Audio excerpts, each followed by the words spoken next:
He's going to talk to us about his work. We've been talking here for a little bit, and it's very interesting. So tell us what you do, Michael. Haha, we don't have enough time. I know we don't.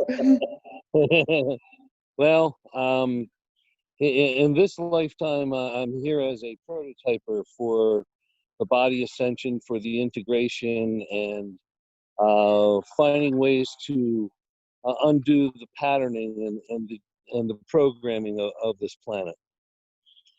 And Okay. so it's been to establish effective ways that really you can deprogram yourself from the old belief systems, from the old karmic beliefs, from soul memories, and family traditions, let's call it. And so it allows you to open up and thereby freeing you to really be connected to your inner self, your true divinity.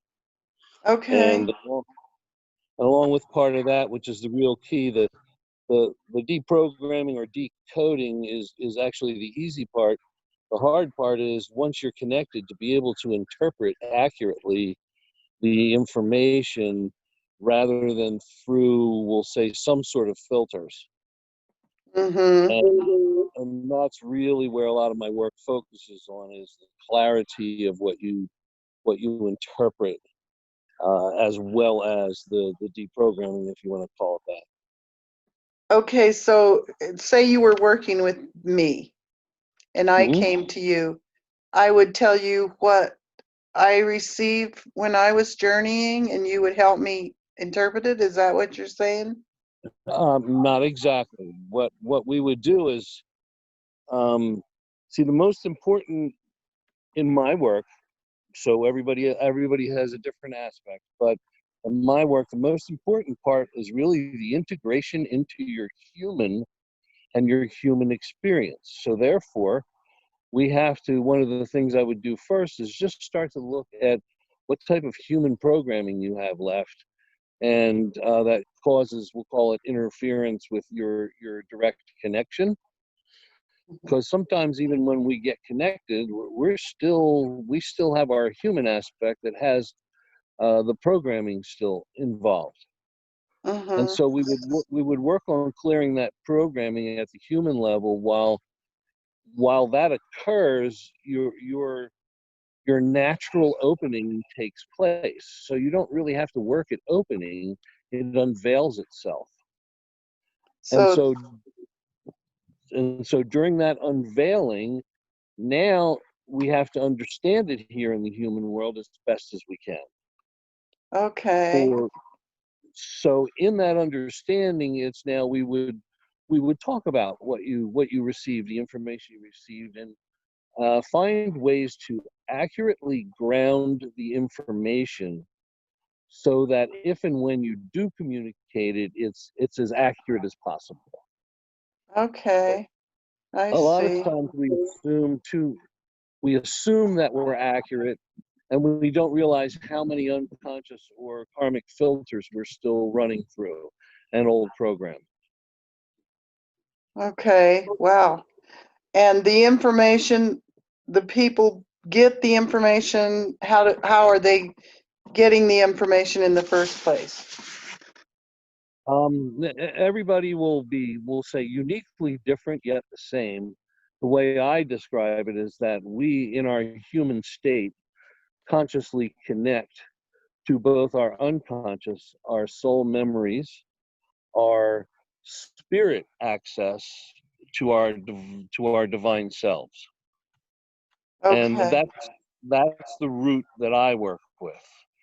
Now, in that state, you are connecting to your own divine self, there for whatever your divine purpose and human experience is for, and then just kind of learning how to interpret clearly if you're working with others or with yourself. Because of our human programming, we get a lot of misinterpretations on spirit's messages, and we also get a lot of misinterpretation on what I call soul memory that people used to call karma, Okay. because from the perspective I work at is that technically there is no karma.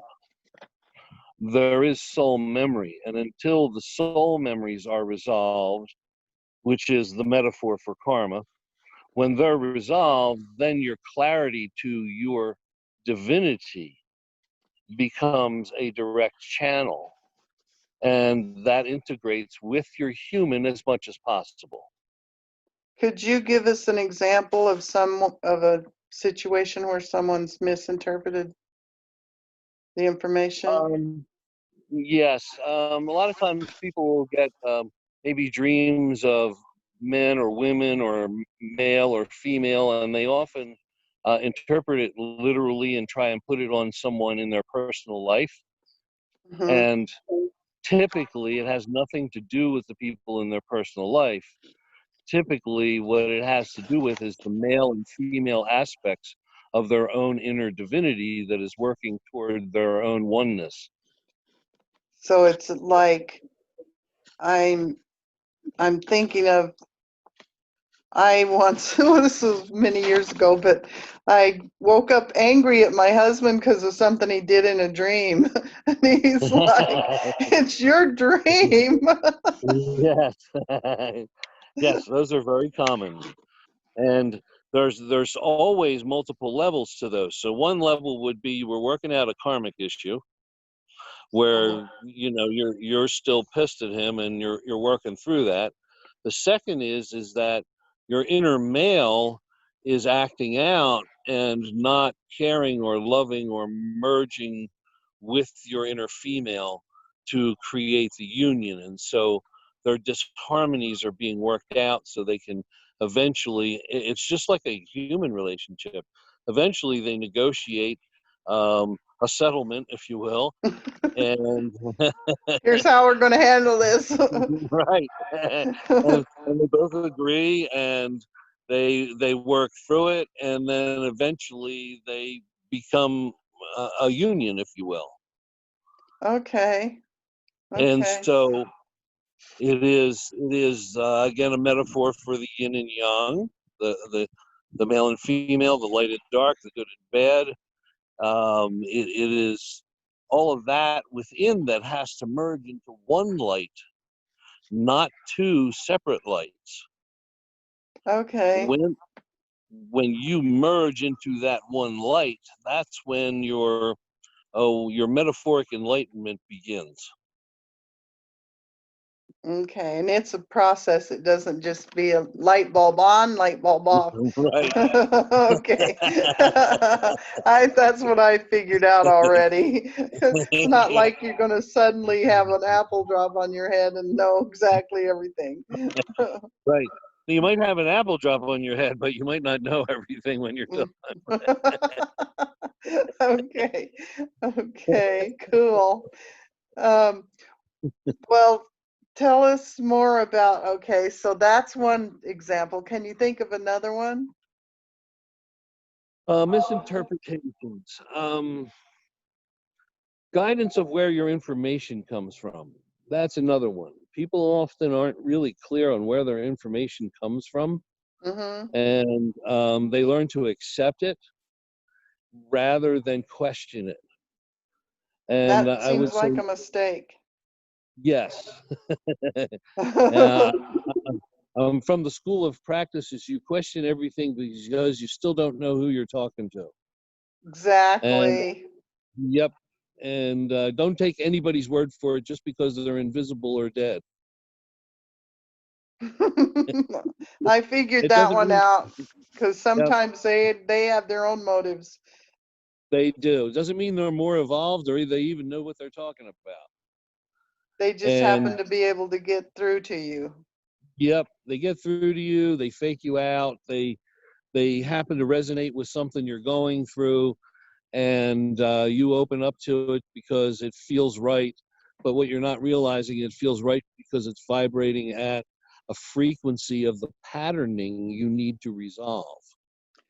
Aha. and then it feels right to you, but it's a misinterpretation, and you really need to kind of wait it out. Make sure that they pass all the tests, bells and whistles, and my advice is always don't trust anybody but yourself. And do you have tests? What are Um, your tests? for me, a lot of them will be, um, is what we're speaking about accurate? Does it feel right when I hear it, when I experience it? So learning to trust that clairsentient feeling of yours, and really knowing when it's a yes or a no, rather than, wow, that information sounds really good and I'm going to pass it on, and you don't even know what you're passing on yet. Yeah. Okay. And so that's one.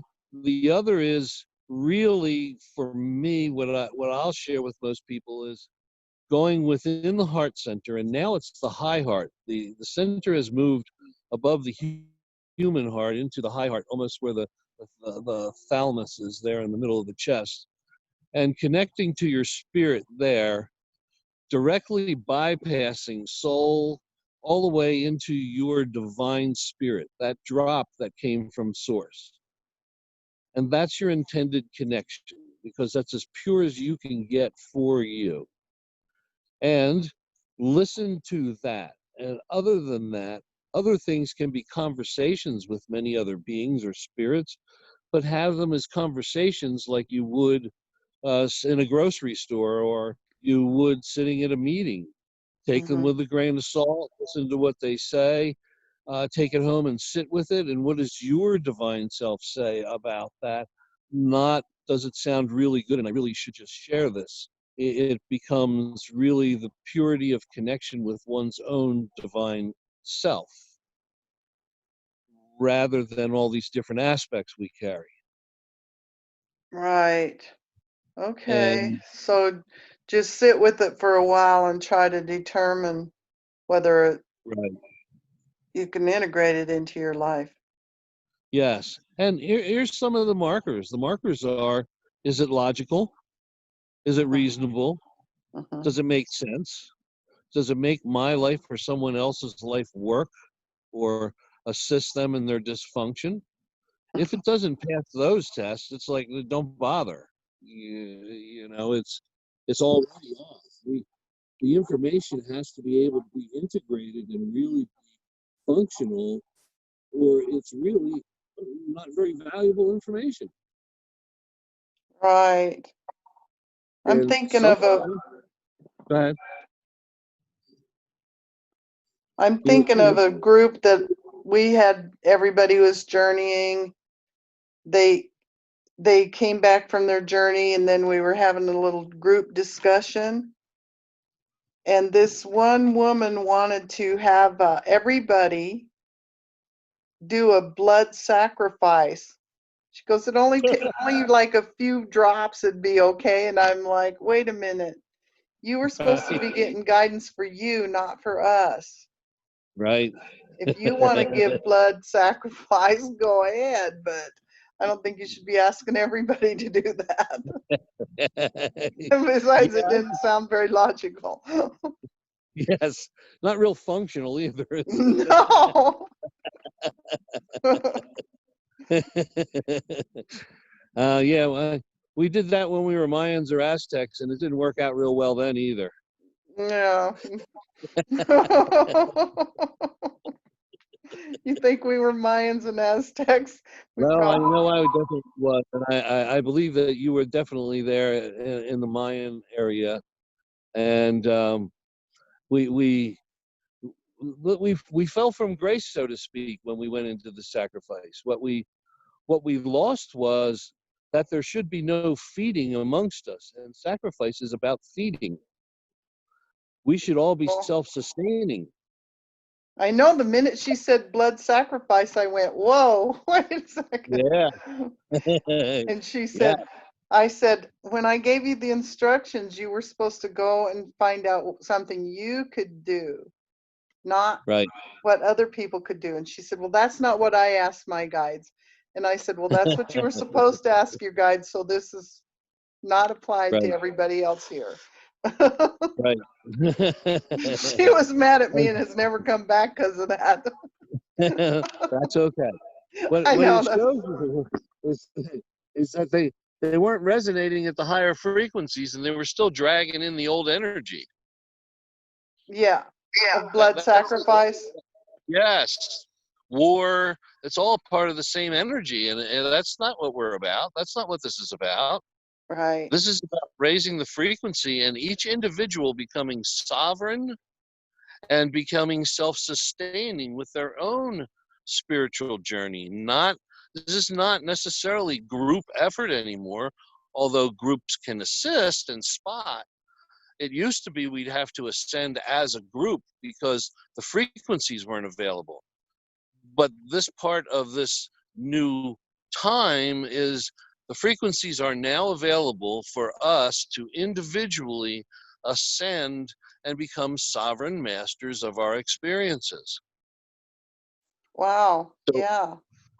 so the need to follow somebody, the need to have a leader, this is all outdated. This is all outmoded information, and many people still doing it, and it is their journey. So I'm not criticizing. I'm just saying we're moving on to these higher realms where sovereignty is the birthright. It is not having someone to follow or a leader or necessarily even a teacher. I don't even really see myself as that. I see myself as a mentor. I share what I've gone through for my clients or whoever to discover whatever they're going to discover, but I have no path for them. Because each This is individual has their own path. Yes, this is a different way these days, and there's so much old information that it all gets twisted up. We have the old Indian way and the old raising the Kundalini way. We have the native tribes ways. We have a lot of old ways that are outdated, and yet were very valuable in their time. But like everything else, things have to be updated, and that you whoever you work with, if they're telling you to find your own divinity and find your own sovereignty, then those are the people I would recommend, because those are people seeing the new updated information, if you will. All right. and it's just, that's just my perspective, but to me that's what this whole shift is about. This whole new age, if you will, is to drop all of the old, capital ALL. Like, we don't need any of those processes anymore. We can develop new ones, or there are already existing new ones. I know there are those of us around the planet that are creating new ways, and sometimes shorter, but there is truly no shortcut. We all have to do our own work, Mm-hmm. you know. What about And rituals and ceremonies? Do you use those? I do not. I personally find no need for them. I do not. Um, I have done rituals and ceremonies for so many lifetimes that at this point they are not really required for me. Right. Rituals Okay. and ceremonies can be very honorable and very beautiful, but they also, on the dark side of rituals and ceremony, they can be very limiting and habit forming. That's the part I was wondering about, the habit forming. Yes. And they become like a drug. They become a dependency where Addictive. it, yes. And it's the same with meditations. I do not advise a lot of meditation when I work with people. This is about conscious, eyes open experience. When you can walk and chew gum at the same time, you're a master. Even if it's only chewing gum.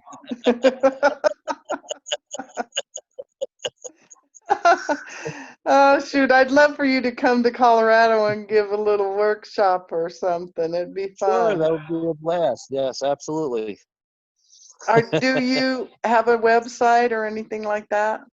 Yes, I have two websites. I have one, it's called Adele, Adele, and Michael, Uh-huh. and then I have another one called it's time to awaken.com. Okay. All right. So people can get a hold of you there. And who's Adele? Yeah, Adele is my wife, my partner. Okay. And We do, she's a light worker too? yep, we do a lot of couple and relationship in a deep, intimate deprogramming way. That's a little bit different. We've prototyped a new type of, well, let's say, a unique type of perspective and way to shift your intimate relationships. Cool. And to, yeah, and we worked it through ourselves down to the nuts and bolts, you know, from arguing to agreeing to this doesn't work, this does work, and hashing it out until we got to that place where we found something that really can move through and open things for that to be a more pleasurable experience for us while we're here. Way cool. Okay. Fabulous. Well, thanks for being on the show today. Okay, thank you for having me. It's been a pleasure. And I would love to have you give some sort of a little uh, presentation for us, but let's get back to that later. Okay, that sounds great. Okay.